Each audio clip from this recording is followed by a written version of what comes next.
बहुत दिनों से हमारे शुद्धि दर्शक और श्रोता आग्रह कर रहे हैं कि उत्तर प्रदेश के जो चुनाव चल रहे हैं उन पर हम लोग कुछ प्रकाश डालें, ज्योतिषीय दृष्टिकोण से कौन सी पार्टी सत्ता में आने वाली है और कौन सी पार्टी के हाथों हार लगने वाली है। तो आज का अंक उत्तर प्रदेश चुनाव को लेकर के, इस चुनाव में दो ही दल आमने सामने हैं, समाजवादी पार्टी और भारतीय जनता पार्टी। इन्हीं दोनों को लेकर के आज का विश्लेषण, क्योंकि जहां तक मैं समझता हूं जो ज्योतिषीय गणनाएं कह रही हैं और सामान्य अवधारणा भी यही है कि केवल यही दोनों दल हैं, बाकी कांग्रेस और बहुजन समाज पार्टी और तमाम जो अन्य पार्टियां हैं उनका उतना दावा नहीं है। तो सबसे पहले मैं अखिलेश यादव जी की कुंडली को देखना चाहूंगा, क्योंकि उन पर बहुत ज्यादा दारोमदार है कि वह सत्ता में समाजवादी पार्टी को 5 साल सत्ता विहीन चल रहे हैं, वो ला पाएंगे कि नहीं ला पाएंगे। इसमें जो अखिलेश यादव जी की कुंडली की जो डेटा हमें मिला है, यह उनके परिवार से किसी संबंधित व्यक्ति से ही हमें मिला है, और यह जन्म की तारीख, जन्म का समय वह नहीं है जो उनके स्कूल के सर्टिफिकेट में है, उससे अंतर पे है। लेकिन चूंकि हमने इसे उनके जीवन की घटनाओं से चेक किया हुआ है और जिस तरह से उनकी माता का सुख नहीं था और तमाम बातें थी, वो ज्योतिष से अगर आप जानकारी रखेंगे तो देख सकते हैं चतुर्थेश यहाँ पर जो माता का भाव है वो अष्टम भाव में, कष्ट के भाव में गया हुआ है। नवांश कुंडली जो यथार्थ कुंडली बताती है वहां भी चतुर्थेश द्वादश हानि के भाव में गया हुआ है, दशमांश में भी यही स्थिति है। तो ये कुल मिलाकर के यह कुंडली मैं ऐसा मान के चलता हूं कि यह उन्हीं कुंडली है। इस कुंडली में लाभेश और लग्नेश एक्सचेंज दिखा रहे हैं, और एक बहुत ही प्रबल कुंडली, क्योंकि जो है इस कुंडली का जो लग्नेश है वही लग्न जो है नवांश और दशमांश में आ जाए तो प्रबल राजयोग का निर्माण करता है वर कुंडलियों में। तो यह बहुत ही प्रबल राजयोग वाली कुंडली है। इसमें कुछ अशुभताएं भी हैं और भी तमाम चीजें हैं, लेकिन चूंकि अभी हम लोग केवल जो है चर्चा करेंगे उनके अभी इस चुनाव की संभावनाओं पर विचार करेंगे। इस समय जो परिणाम आएंगे हम सब जानते हैं 10 मार्च को आने वाले हैं। उस समय गुरु में शुक्र में राहु की जो दशा उनकी चलती रहेगी। राहु अखिलेश जी का तृतीय भाव में है और चलित कुंडली में चतुर्थ भाव में चला जाता है, जो एक अच्छी स्थिति का द्योतक नहीं है। और राहु सूर्य के नक्षत्र में है इनकी कुंडली में। सूर्य इनका नीच का है, लाभेश है लेकिन नीच का है, वह अच्छी स्थिति नहीं बताता है। और सबसे बड़ी बात जो हम अगर आप लोग थोड़ा ध्यान देंगे तो जब 2017 में इनके हाथों से सत्ता गई थी, तो अब मैं कुंडली को थोड़ा सा बड़ा कर देखिए यह दिखा रहा हूं। यह 2017 में जब इनके हाथों से सत्ता गई थी, उस समय भी 4 मार्च 2017 से 21 जुलाई 2017 तक राहु की प्रतिपदा दशा चल रही थी।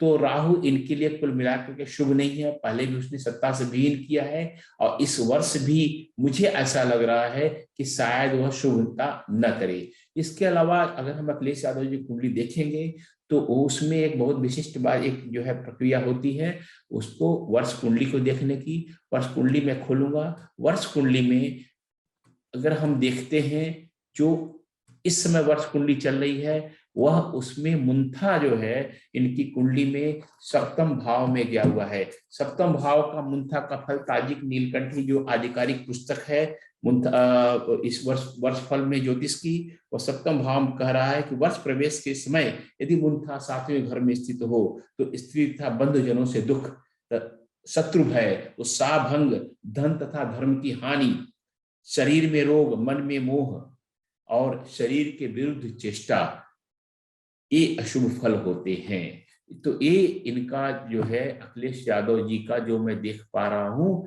यह मुंथा चूंकि सप्तम भाव में है, इसका शुभ फल नहीं आ रहा है। और इसके अलावा जो इनका मुंथेश है वह छठे भाव में चला गया है। छठे भाव का मुंथेश भी जो है बहुत खराब फल बताता जाता है। यदि वर्ष प्रवेश के समय जन्म लग्न से छठे स्थान में किसी स्थान में पाप ग्रह से युक्त मुंथा हो स्थित हो तो वह उस वर्ष में जिस भाव में स्थित हो उस भाव का नाश हो। क्योंकि छठा भाव संघर्ष का भाव है और कहा जाता है प्रतियोगिता का भाव है, वहां पर वह नीच के सूर्य के साथ मुंथेस बैठा हुआ है। तो इस वर्ष में अखिलेश यादव के लिए के लिए, जबकि उनकी कुंडली में बताया बहुत ही बली है, अच्छी है, लेकिन यह वर्ष उनके लिए शुभ संकेत नहीं बता रहा है। अब मैं थोड़ी सी चर्चा करूंगा योगी आदित्यनाथ जी की कुंडली को। योगी आदित्यनाथ जी की कुंडली का भी जो बहुत ही विश्वस्त सूत्रों से मुझे यह मिला था, और 2-3 ज्योतिषी जो प्रख्यात ज्योतिषी हैं वह इसी को कर रहे हैं, अच्छी भविष्यवाणी उन्होंने की है। सामान्यतः यह भी जो है उनका दिनांक चर्चा में नहीं है, और जन्म का समय, जन्म का दिनांक, लेकिन फिर भी मैं इस पर भरोसा कर रहा हूं, ऐसी भविष्यवाणी करना चाहूंगा, क्योंकि यह उनके जो कर्क लग्न की कुंडली है, और उनका लग्नेश जो है उच्च का होकर के, लेकिन शनि के साथ जो है जो है लाभ स्थान में बैठा हुआ है। यह जो योग, जो जिस तरह से वो अपने परिवार से दूर हो गए, योगी हो गए, उन सब चीजों को दिखाता है। दूसरी बात की यही सब चीजें जो है उनके, अगर हम देखेंगे दशमांश और नवांश में भी चूंकि यही दिखा रहा है, तो कुल मिलाकर के मैं इसी डेटा को योगी आदित्यनाथ जी का मान के चल रहा हूं। अगर ध्यान से इन दोनों कुंडलियों को देखेंगे तो ऐसा लगता है कि यह कुंडली जो है अखिलेश यादव जी की तरह राजयोग वाली नहीं है, उतनी अच्छी नहीं है। लेकिन इस समय जो अगर उनकी दशा हम देखेंगे, तो इस समय उनकी दशा 19 जनवरी से 3 जुलाई तक शनि में राहु चल रही है। मजे की बात यह है, अखिलेश यादव जी की कुंडली में प्रत्यंतर राहु का चल रहा है, इनकी कुंडली में प्रत्यंतर राहु का चल रहा है। तो लेकिन इनका जो राहु है वह चंद्रमा के नक्षत्र यानी लग्नेश के नक्षत्र में है, इसलिए राहु लग्नेश के नक्षत्र में स्थित अगर राहु होता है तो एक शुभतादायक सामान्यता अवधारणा है।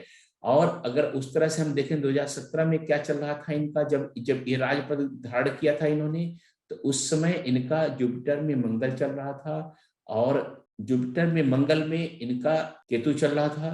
केतु शनि के इनके नक्षत्र में है, शनि लाभ स्थान में बैठा हुआ है। तो और ये सब सारी बातें जो अगर हम देखते हैं, तो तुलनात्मक रूप से योगी आदित्यनाथ जी का जो जन्म कुंडली है वह अखिलेश यादव जी जैसी बली नहीं है, राजयोग उतने नहीं है, लेकिन उनका समय अखिलेश यादव जी के तुलना में अगर देखेंगे तो बेहतर चल रहा है।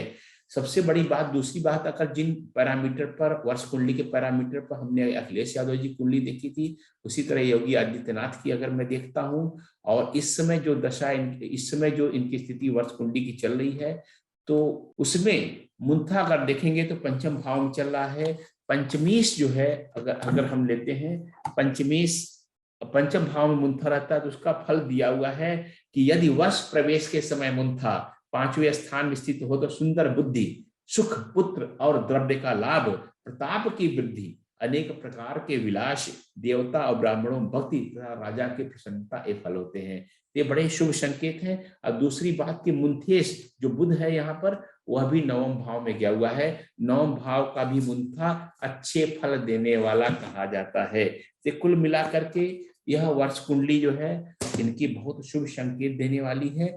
इसलिए मैं ये मान के चल रहा हूं कि योगी आदित्यनाथ जी का समय अखिलेश यादव जी की तुलना में बहुत अच्छा चल रहा है। इसलिए जो है दोनों की कांटे की टक्कर होने के बावजूद भी योगी आदित्यनाथ का पलड़ा भारी होगा। यह बहुत अच्छे ढंग से आगे निकाल लेंगे, और ऐसा संभावना बनती है कि संभवतः योगी आदित्यनाथ जो है मुख्यमंत्री पद पर चालू रहेंगे। तो यह जो है, और बाकी ये दोनों प्रतापी पुरुष हैं, और बहुत ही सुंदर अखिलेश यादव जी कुंडली में मैं बहुत दिनों से उनको फॉलो देख रहा हूं, और मैं समझता हूं कि वह आगे भी राजनीति में संघर्ष करते रहेंगे और सफलता आगे प्राप्त करते रहेंगे। लेकिन दुर्भाग्य से इस समय उनका उतना अच्छा समय नहीं चल रहा है। तो मैं ऐसा ज्योतिषीय दृष्टिकोण से समझता हूं कि योगी आदित्यनाथ जी की सरकार फिर से आ रही है। नमस्कार, मैं हूं आचार्य कल्की कृष्णन, अष्टोदेव से।